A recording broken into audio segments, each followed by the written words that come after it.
எல்லோருக்கும் வணக்கம். இன்ஃபோஸ்ட்ரீம் சேனலுக்கு உங்களை அன்புடன் வரவேற்கிறேன். இந்த ஒரு காணொளி பாத்தீங்கன்னா வார்த்தை விளையாட்டு தான். இதுல நாம 20 சொற்கள கண்டுபிடிக்க போறோம். ஒவ்வொரு சொற்களையும் கண்டுபிடிக்கிறதுக்கு நமக்கு 10 வினாடிகள் கால அவகாசம் இருக்குது. இந்த காணொளியில வர்ற வார்த்தைகள் அத்தனையுமே 6 எழுத்துக்கள் கொண்ட வார்த்தை. உங்களுக்கு ஒவ்வொரு வார்த்தையும் கண்டுபிடிக்க வரும்போது பாத்தீங்க அப்படின்னா 3 எழுத்துக்கள் விடுபட்டிருக்கும்.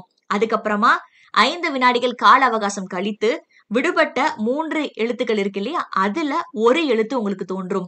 இந்த நேரத்துல பாத்தீங்க அப்படின்னா, ஒருவேளை உங்களுக்கு அந்த எழுத்து என்ன, என்ன வார்த்தை அப்படி கண்டுபிடிக்க உங்களுக்கு கஷ்டமா இருந்துச்சு அப்படின்னா, இந்த நேரத்துல உங்களுக்கு உதவியா இருக்கும் அப்படின்னு நான் நம்புறேன். கண்டிப்பா உங்களுக்கு இது சுவாரஸ்யமா இருக்கும். ஏன்னா பார்க்க போற 20 வார்த்தைகளும் குறைஞ்சபட்சம் ஒண்ணுக்கு ஒண்ணு தொடர்பில்லாத வார்த்தைகளா தான் எடுத்திருக்கேன். சோ உங்களுக்கு சுவாரஸ்யமா இருக்கும் அப்படின்னு நான் நம்புறேன்.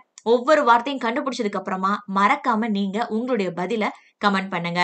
நான் இந்த காணொளியோட இறுதியில உங்களுக்கு என்னென்ன பதில்கள் அப்படிங்கிறத திரையில காமிக்கிறேன். இப்ப வாங்க நாம காணொளிக்குள்ளார போகலாம்.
விடைகள் இப்ப நம்ம பார்க்கலாம். மிருதங்கம், விருந்தினர், சிந்தித்தல், பனிமூட்டம், பண்டகசாலை, நீர்வீழ்ச்சி, அலுவலகம், புகைப்படம், அடுக்குமாடி, மடிக்கணினி அதாவது லேப்டாப் இருக்குல்ல அது, உரிமையாளர், பொருளாதாரம், வேலைவாய்ப்பு, தனித்திறமை, சதுரங்கம், ரகசியம், தொடர்வண்டி, செய்தித்தாள், கரும்பலகை, மின்னஞ்சல் அதாவது இமெயில். கண்டிப்பா இந்த ஒரு விளையாட்டு உங்களுக்கு பிடிச்சிருக்கும் அப்படின்னு நான் நம்புறேன். இன்னும் ஒரு தகவலிலோ அல்லது வார்த்தை விளையாட்டுல நாம் சந்திக்கலாம். இந்த ஒரு காணொளியை முழுமையாக பார்த்ததற்கு மிக்க நன்றி. வணக்கம்.